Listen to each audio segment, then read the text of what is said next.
Shalom para peserta Bible Study, apa kabarnya hari ini? Saya harap semuanya masih semangat ya.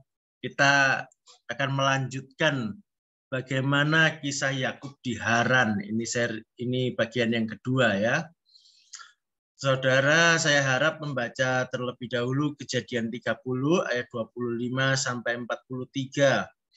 Kemudian Kejadian 31 ayat 1 sampai 55 supaya saudara nanti bisa mengikuti dengan baik. Karena di dalam penjelasan kali ini saya tidak akan membaca ayat per ayat ya. Saya akan lebih banyak menceritakan kembali isinya. Baik, kita mulai saja. Pertama, saya ingin kita melihat sebentar masa tinggal Yakub di Haran itu berapa lama, seperti apa ya. Yang sudah kita bahas di pertemuan sebelumnya. Jadi Yakub tiba di Haran itu kira-kira ketika dia berusia 70 tahun. Kemudian kita tahu dia bekerja 7 tahun untuk mendapatkan anaknya Laban ya, menjadi istrinya. Jadi 7 tahun kemudian maka Yakub menikah dengan Lea, kemudian dengan Rahel. Nah, ketika menikahi Rahel, syaratnya adalah dia bekerja lagi 7 tahun. Ya, itu sampai kira-kira ketika Yusuf lahir. Jadi Yusuf lahir setelah 14 tahun Yakub di Haran. Kira-kira ya Yakub berusia 84 tahun. Dan Alkitab mencatat Yakub bekerja di Haran itu, bekerja pada Laban selama 20 tahun. Berarti ada 6 tahun lagi sebelum akhirnya Yakub pergi meninggalkan Haran, pulang ke Kanaan. Di usia sekitar 90 tahun. Nah, masa 6 tahun terakhir di Haran ini yang akan kita bahas pada hari ini. Ya. Jadi ketika itu, ketika sudah habis kontrak kerjanya selama 2 kali 7 tahun, maka Yakub pamit pulang. Ya. Dia minta izin kepada Laban untuk pulang ke Kanaan dengan membawa istri dan anak-anaknya. Tetapi Laban menahan Yakub. Laban tidak ingin Yakub pergi. Mengapa demikian? Karena Laban melihat karena Yakub dia diberkati. Ya, di Alkitab dituliskan ketika Yakub datang kekayaan Laban tidak seberapa, tetapi sejak Yakub bekerja di situ kekayaan Laban bertambah banyak selama 14 tahun masa kerjanya Yakub itu. Maka Laban menginginkan Yakub terus bekerja untuk dia.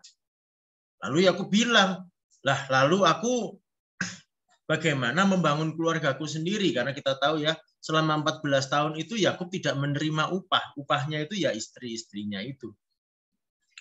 Jadi tidak mendapatkan uang, tidak mendapatkan ternak. Lalu Yakub bertanya kepada Laban, "Lalu bagaimana aku membangun keluargaku sendiri?"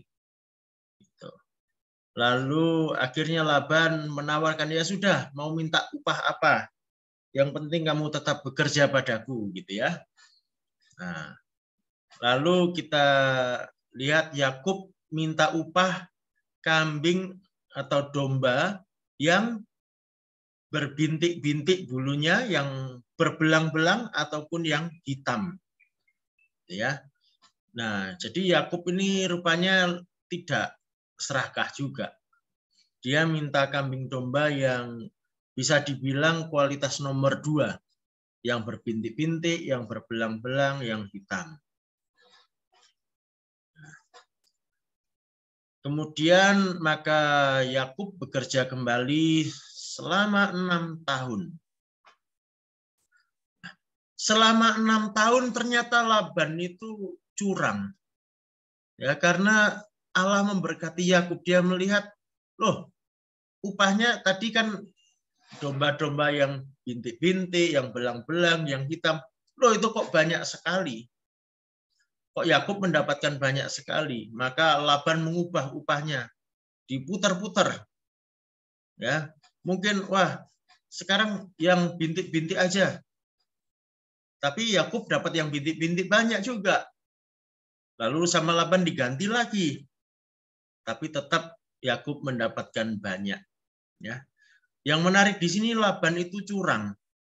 Tetapi kita bisa baca di kitab Kejadian ini bahwa Yakub ternyata tetap berlaku jujur dan bertanggung jawab.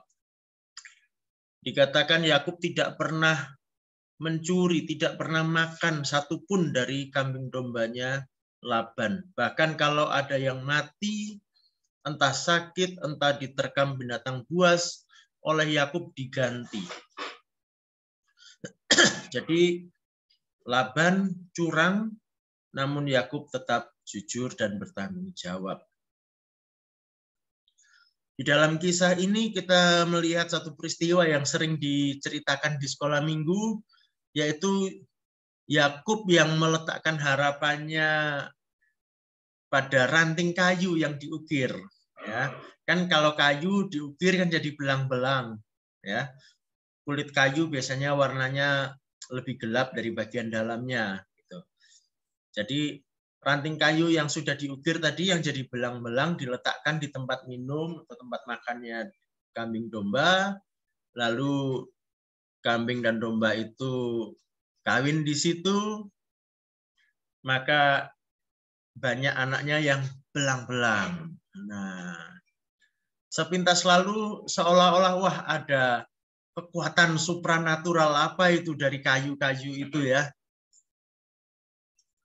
Tetapi ternyata sebetulnya bukan demikian.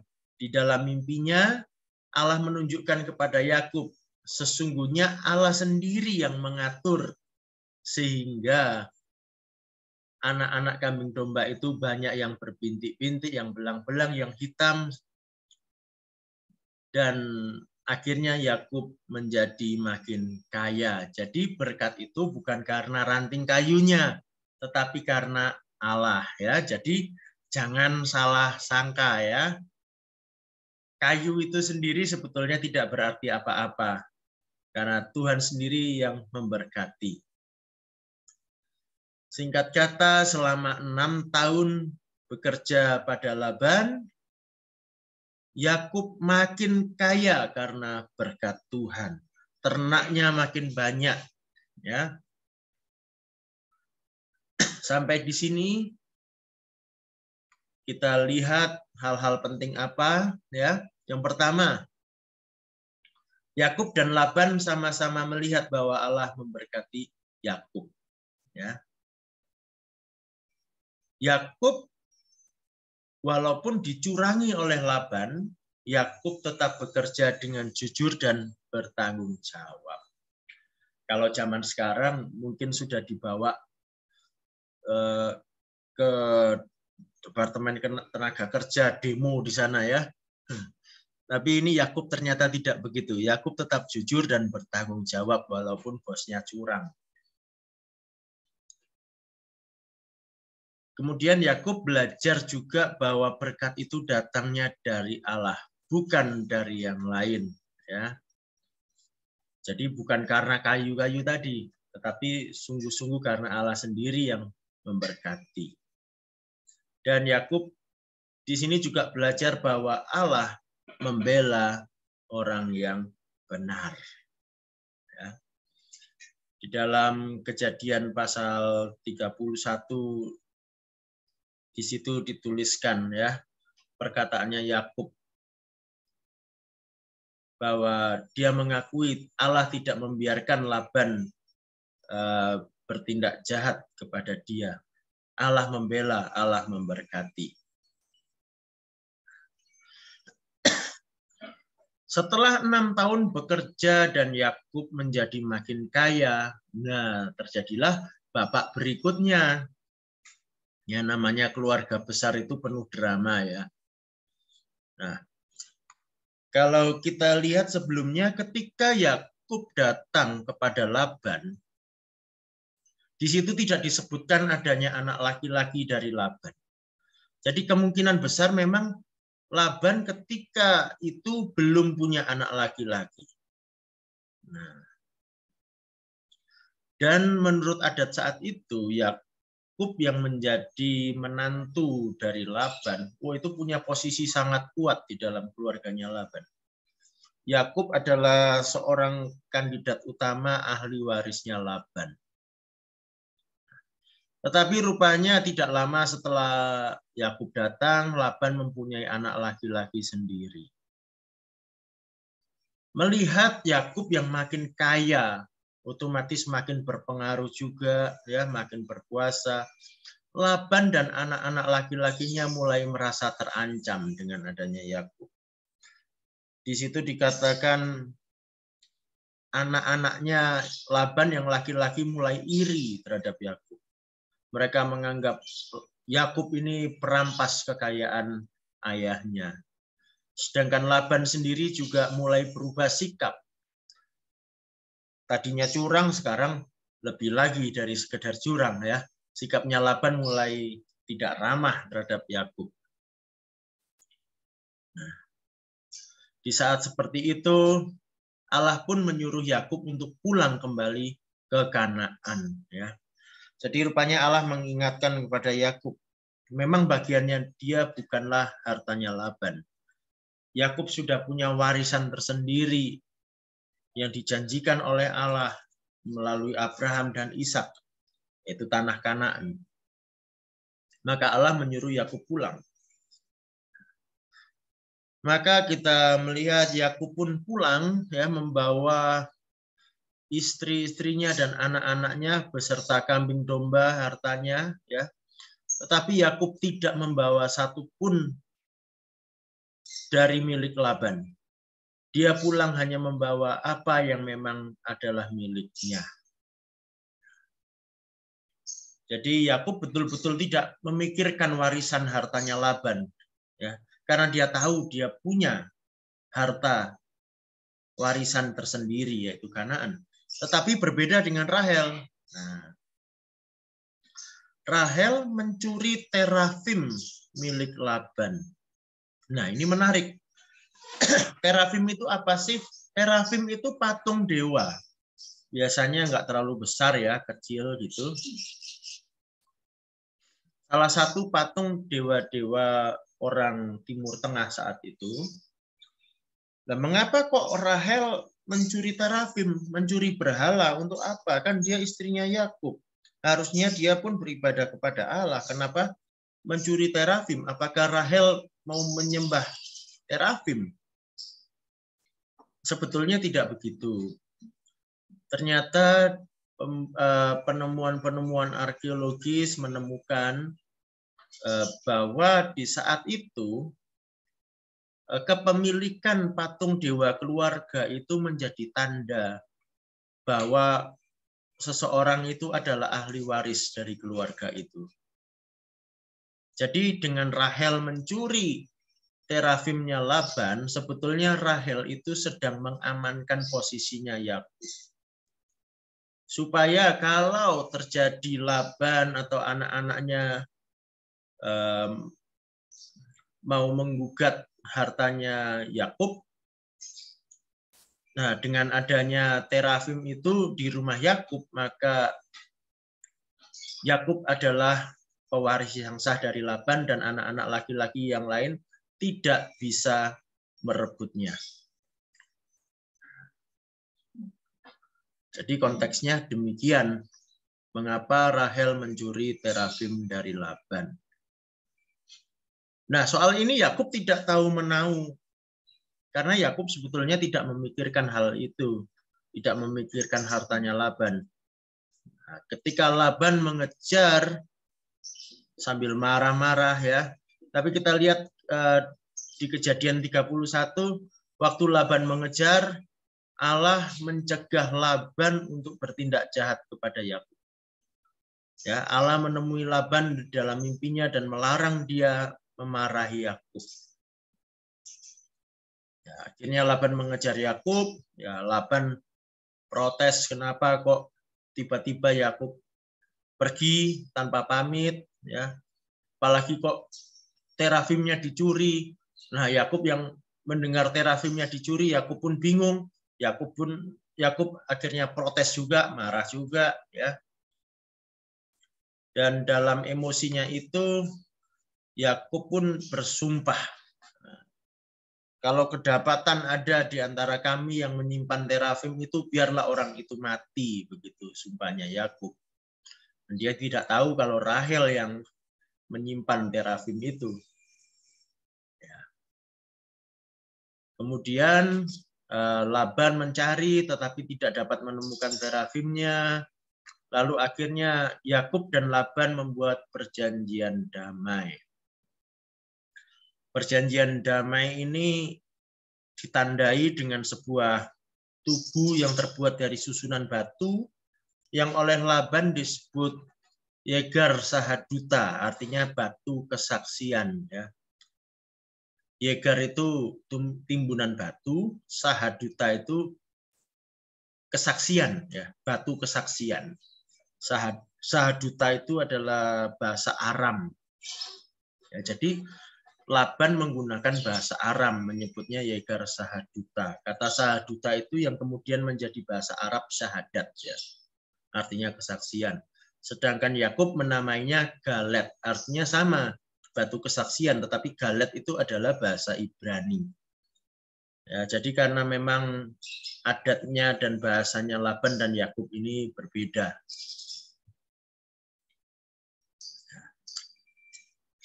Singkat kata, terjadilah perjanjian damai. Di situ Yakub dan Laban sama-sama menyebut nama Tuhan sebagai saksi perjanjian damai di antara mereka. Sama-sama menyebut nama Tuhan tapi berbeda. Laban itu tidak pernah setia beribadah kepada Allah. Tidak memandang Allah sebagai satu-satunya Allah, tetapi dia berpoliteistik. Ya. Jadi Laban punya dewa-dewa yang lain, salah satunya juga terafim yang diambil Rahel tadi. Tetapi Yakub memandang Tuhan sebagai satu-satunya Allah, yaitu Allah Abraham, Allah Ishak, dan Allahnya sendiri. Dari sini hal yang penting yang perlu kita perhatikan, ya, saat Yakub pulang ke Kanaan, Yakub kaya raya diberkati Tuhan. Allah memelihara Yakub, memberkati Yakub, sehingga Yakub tidak pernah kekurangan. Dan kemudian Allah mengingatkan Yakub bahwa warisannya adalah Kanaan. Jadi Allah memelihara perjanjiannya dengan Abraham dan Ishak yang kemudian diwariskan juga kepada Yakub. Yang ketiga, Yakub sama sekali tidak memperhitungkan kekayaan dan posisinya dalam keluarga Laban.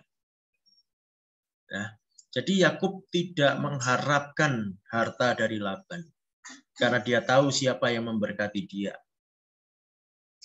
Sedangkan Rahel berusaha mengamankan hak dan posisi suaminya, tetapi sayangnya dengan cara yang salah. Dia mencuri terafim itu.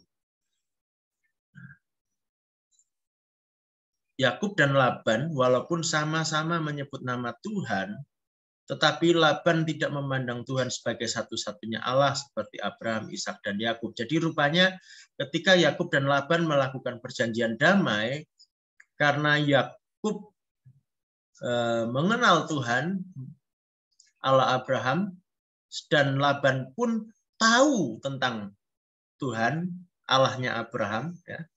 Karena Laban itu anaknya Nahor, Nahor itu saudaranya Abraham, ya. Dia tahu, akhirnya Laban pun menyebut nama Tuhan, tetapi sesungguhnya Laban bukanlah orang yang sungguh-sungguh setia menyembah Tuhan, Allah Abraham. Di sini kita melihat Yakub yang berada di dalam situasi keluarga dan masyarakat yang politeistik di Haran, ternyata Yakub tetap beriman kepada Allah yang ditemuinya di Betel dulu. Allahnya Abraham, Allahnya Ishak, dan Allahnya Yakub.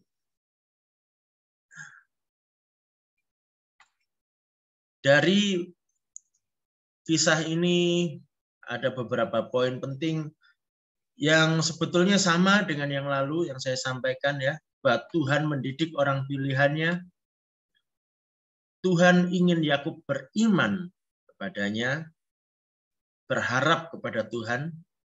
Lalu juga Tuhan mengajarkan supaya Yakub menjadi orang yang bertanggung jawab. Lalu Tuhan menunjukkan pembelaannya, ya. Tuhan membela keadilan. Dan Tuhan membela orang pilihannya, orang yang benar. Dan yang terakhir saya tambahkan kali ini, Tuhan memelihara perjanjiannya.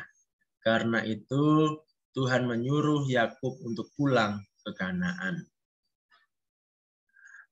Itu yang bisa saya sampaikan. Silakan kita nanti lanjutkan di sesi diskusi. Kalau ada pertanyaan, ada komentar, silakan dituliskan di situ. Saya harap kita semua aktif supaya kita saling mengisi, saling mengasah, saling mengajar, sehingga kita bertumbuh bersama. Nanti di sesi berikutnya kita akan melihat perjalanan selanjutnya dari Yakub, bagaimana Yakub berubah menjadi Israel. Suatu kemenangan di dalam penyerahan diri kepada Allah.